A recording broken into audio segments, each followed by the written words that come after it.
আমি তো একজন ডিভোর্সি। এই ডিভোর্সি নারীকে বিয়ে করতে চাচ্ছেন? তাহলে অবশ্যই আপনি আমার কথাগুলো মনোযোগ দিয়ে শুনে যাবেন। ডিভোর্সের নারীকে বিয়ে করার আগে অন্তত 7 বার ভাববেন, তারপরে আপনি ডিভোর্সি মেয়েকে বিয়ে করবেন। কারণ যে ডিভোর্সি মেয়েকে আপনি বিয়ে করবেন সে আপনার সংসার করতে আসবে না, বরঞ্চ সে আপনার সংসার ধ্বংস করতে আসবে। একটা ডিভোর্সি মেয়ে অনেক কিছুই জানে যেটা আপনি জানেন না, আপনার প্রথম স্ত্রীও জানে না। ডিভোর্সি নারী অনেক কিছু জানে, যেমন ধরেন ডিভোর্সি নারী আপনার সংসার করতে আসবে না। ডিভোর্সি নারী নাম্বার 1, ডিভোর্সি নারী টাকা চেনে।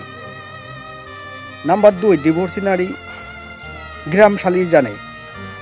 নাম্বার 3, ডিভোর্সি নারী কোর্ট চেনে। নাম্বার 4, ডিভোর্সি নারী থানা চেনে। নাম্বার 5, ডিভোর্সি নারী আদালত চেনে। আপনি কি করবেন? আমি তো একজন ডিভোর্সি। এজন্যই বলছি, যারা আপনারা ডিভোর্সি নারীকে বিয়ে করতে চান, তো অবশ্যই বিয়ে করার আগে ভালো করে ভেবে চিনতে সিদ্ধান্ত নেবেন আপনি ডিভোর্সি নারীকে বিয়ে করবেন কিনা। আপনি ডিভোর্সি একটা নারীকে বিয়ে করলে আপনার সংসার যদি আগের ছেলে মেয়ে থেকে থাকে, তাদেরকে কখনো সে ভালো চোখে দেখবে না,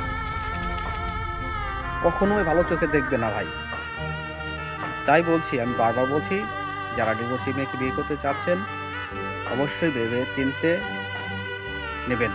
আমার এই ভিডিওটি অনেকে ভালো চোখে দেখবেন, অবশ্যই খারাপ চোখে দেখবেন, তাতে আমার কিছু যায় আসে না ভাই। আমি যেটা সত্যি আমি সেটা তুলে ধরলাম, ঠিক আছে? আমি যেটা সত্যি সেটাই আমি তুলে ধরলাম। তো যদি ভিডিওটি ভালো লাগে একটা ফলো দিয়ে পাশে থাকবেন, ভিডিওটি শেয়ার করে সবাইকে দেখার সুযোগ করে দিবেন। সকলকে ধন্যবাদ।